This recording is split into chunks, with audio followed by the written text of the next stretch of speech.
Hi, welcome to NTV. నేను మీ లిఖిత Murali. Stock market అంటే minimum ప్రతి ఒక్కరికి కూడా తెలిసే ఉంటుంది.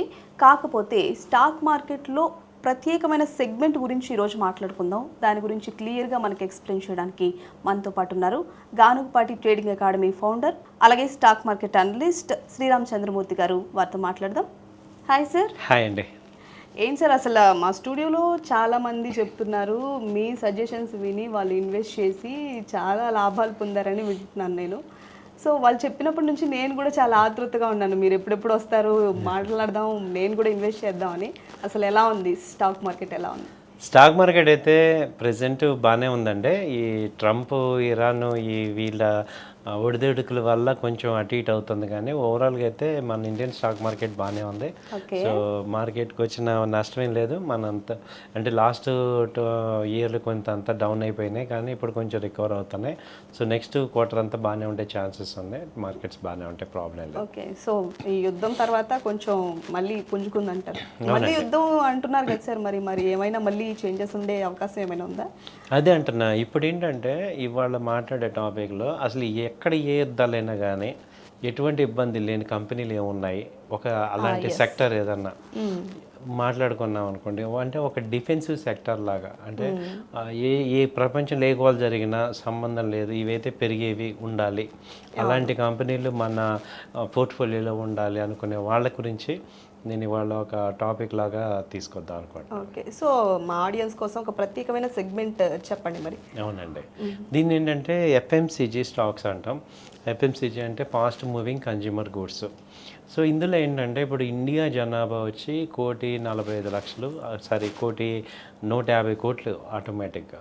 సో ఇప్పుడు ఈ 150 కోట్ల జనాభా ఎన్ని యుద్ధాలు వచ్చినా వాళ్ళైతే భోజనం అయితే చేయాలి, టిఫిన్ అయితే చేయాలి, వండుకోవాలి, తినాలి. కాబట్టి ఈ 150 కోట్ల జనాల మీద ఉండే రెగ్యులర్గా వాడే ఐటమ్స్ని సంబంధించిన కంపెనీస్ని ఆ సెక్టర్నే ఫాస్ట్ మూవింగ్ కన్జ్యూమర్ గూడ్స్ అంటాం.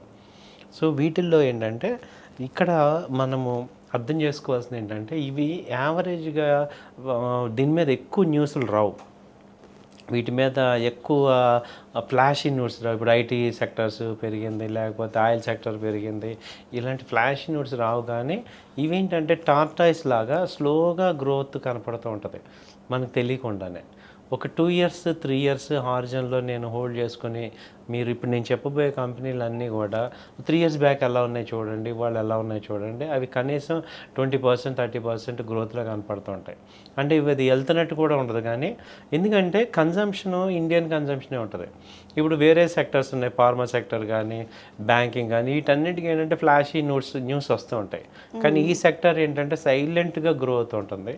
కాబట్టి దీని గురించి చెప్పే ముందు ఏంటంటే ఇలాంటి సెక్టర్స్లో కొన్ని కంపెనీలు మీరు చూస్ చేసుకొని మీ పోర్ట్ఫోలియోలో ఒక 2 ఏళ్ళు 3 ఏళ్ళు ఉంచుకుంటే మీకు మంచి గ్రోత్ అయితే కనపడుతుందని నా personal feeling. But as per SEBI rules ప్రకారం నేను ఎక్కడ కూడా మిమ్మల్ని ప్రెషర్ చేయట్లేదు, ఓన్లీ ఫర్ ఎడ్యుకేషన్ పాయింట్లో తీసుకోండి. సో ఈ ఫాస్ట్ మూవింగ్లో లార్జ్ క్యాప్ కంపెనీస్ని ఫస్ట్ చూద్దాం. లార్జ్ క్యాప్లో వచ్చి ఫస్ట్ హిందుస్థాన్ యూనిలివర్. ఇది ఎవ్రీ ఇయర్ యావరేజ్గా చూసుకుంటే 10 to 15% గ్రోత్ కంటిన్యూగా వస్తూ ఉంటుంది. సో హిందుస్థాన్ యూనిలివర్ దాదాపు 100 సంవత్సరాల కంపెనీ అనమాట ఇది. ఆ తర్వాత చూసుకుంటే ఐటీసీ మొన్న కొంచెం ఒక న్యూస్ వల్ల డౌన్ అయింది, మళ్ళీ ఇప్పుడు రికవర్ అవుతుంది. ఐటీసీ కూడా మన ఇండియాలో చాలా మంచి ఫేమస్ కంపెనీ ఐటీసీ. తర్వాత నెస్లే ఇండియా. ఈ నెస్లే వచ్చి అసలు వరల్డ్ లార్జెస్ట్ కంపెనీ ఇది. ఆ తర్వాత చూసుకుంటే బేబీ పిల్లలు పుట్టంగానే ఫస్ట్ మిల్క్ పౌడర్ వాడేది నెస్లీనే. సో కాబట్టి దీనికి అసలు హోల్ అండ్ సోల్ ఇది మోనోపల్లి లాగా ఉందన్నమాట. ఆ తర్వాత తీసుకుంటే బ్రిటానియా ఇండస్ట్రీస్, తర్వాత గోద్రేజ్ కన్జ్యూమర్ ప్రొడక్ట్స్, అలాగే టాటా కన్జ్యూమర్ ప్రొడక్ట్స్, డాబర్, అలాగే కోల్గేట్ పామోలివ్. ఇవి లార్జ్ క్యాప్ ఎఫ్ఎంసీజీస్ అంటాం. అంటే ఈ సెగ్మెంట్లో లీడర్స్ అనమాట ఇవి. సో మన పోర్ట్ఫోలియోలో వీటిలో ఒకటో రెండో మనం ఉంచుకుంటే, మీరు బ్రిటానియా చూస్తే 4 years బ్యాక్ ఇది 3000 ఉంది, ఇవాళ 5000 6000 దాకా వెళ్ళింది. అలా అంత డబుల్ అవుతున్నాయి. సో వీటిల్లో కొన్ని మనం చూసుకొని మన పోర్ట్ఫోలియోలో ఇలాంటి కంపెనీస్ ఉంటే అవి టాటాస్ లాగా మనకు తెలియకుండా వెల్త్ క్రియేట్ అవుతుంటాయి. ఓకే, సో ఫుడ్ అనేది మనకి డైలీ లైఫ్లో ఎలాగో ఇంపార్టెంట్ కాబట్టి ఎఫ్ఎంసీజీలో ఇన్వెస్ట్ చేయడం అనేది మంచి యూజెస్ ఉంటాయంటారు. అవునండి. ఈ సెగ్మెంట్ అసలు ఇప్పుడు మనకి ఈ మనం ఎంత సంపాదించినా ఫుడ్ కోసమే కదా బేసిక్‌గా. యాహ్! కాబట్టి అందులో రకరకాల ఫుడ్ వెరైటీస్ అన్నీ ఉంటాయి కాబట్టి ఈ కంపెనీస్ దాదాపు 30 కంపెనీలు ఉన్నాయి. వీటిలో లీడింగ్ ఇవే కాబట్టి వీటిల్లో మనకు కూడా కొంత పోర్ట్‌ఫోలియోలో ఉంచుకోవడం అనేది బెస్ట్ అనిపిస్తుంది. రెండోది ఏంటంటే mid cap FMCG, mid cap ఎఫ్ఎంసీజీలో మిడ్ క్యాప్ కంపెనీస్ ఇవి చూస్తే మ్యారికో ఒకటి ఉంది.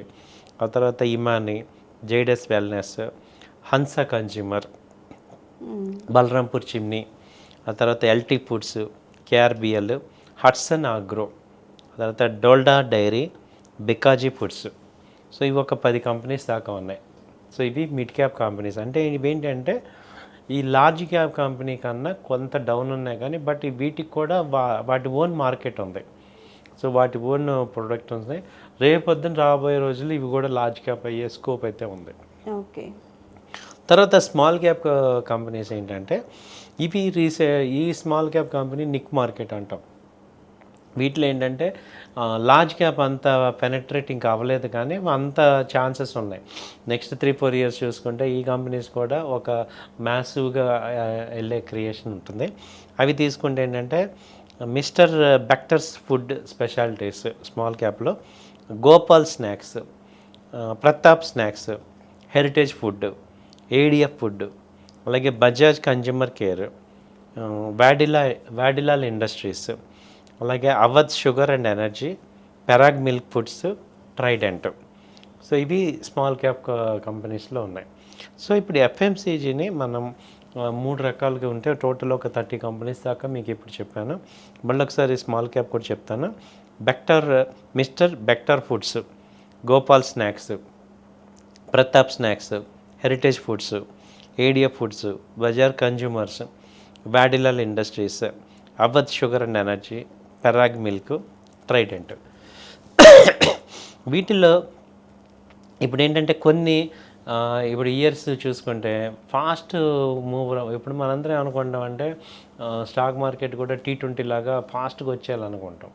అది కాదనమాట వాస్తవంగా. Patience important. ఇదేంటంటే వీటిని లాంగ్ టర్మ్లో చూసుకొని అట్లీస్ట్ ఒక 3 ఇయర్స్ 4 ఇయర్స్ ఇన్వెస్ట్మెంట్ కంటిన్యూగా చేసుకుంటాను అనే వాళ్ళకి ఇవి బెటర్ అనమాట. బాగానే ఉంది. Large cap, middle cap, small cap అని చెప్పి ఒక 30 కంపెనీస్ చెప్పారు. బాగానే ఉంది. ఎలా ఇన్వెస్ట్ చేయాలి పీపుల్స్ వాటిల్లో? ఎక్సలెంట్ అండి. ఇప్పుడు మీరు ఈ కంపెనీలు ఇప్పుడు 30 కంపెనీలు నేను కొనలేను కదా. సో మీరు ఏం చేయాలంటే వీటిల్లో ఈ లార్జ్ ఒకటి, మిడ్ ఒకటి, స్మాల్ ఒకటి అలా సెలెక్ట్ చేసుకోండి. ఓకే. మీ క్యాపిటల్ సపోజ్ 10 lakhs ఉంది అనుకోండి, ఒక 25-30% మాత్రమే ఇన్వెస్ట్మెంట్ దీనిలో ఒక సెక్టార్లో మ్యాక్సిమం 30% కన్నా ఎక్కువ పెట్టకూడదు. ఓకే. అది తీసుకోండి. దానిలో లార్జ్ క్యాప్ 50% ఇన్వెస్ట్ చేయాలి, మిడ్ క్యాప్ 30% ఇన్వెస్ట్ చేయాలి, స్మాల్ క్యాప్ 20%. సపోజ్ నా దగ్గర 3 lakhs ఉంది, 10 lakhsలో 3 lakhs 30% అనుకోండి, 1.5 lakh లార్జ్ క్యాప్ పెట్టుకోవాలి. ఓకే. మళ్ళీ దానిలో నెక్స్ట్ మిగిలే 1.5 lakh 40% అంటే 1 lakh mid cap, 50,000 small cap పెట్టుకుంటే మంచి అదేమవుతుందంటే బ్లెండింగ్ కరెక్ట్గా వర్కౌట్ చేసినట్టు అనమాట. ఓకే. సో చూసారు కదా, ఇవాళ ఎఫ్ఎంసీజీలో ఎక్కడ ఇన్వెస్ట్ చేయాలి, ఎలా ఇన్వెస్ట్ చేయాలి మనకి చెప్పారు. సో మీరు కూడా 1-2 సార్లు ఆలోచించి ఎందులో ఇన్వెస్ట్ చేయాలో సెబీ రూల్స్ ప్రకారం చూసి డిసైడ్ అవ్వండి.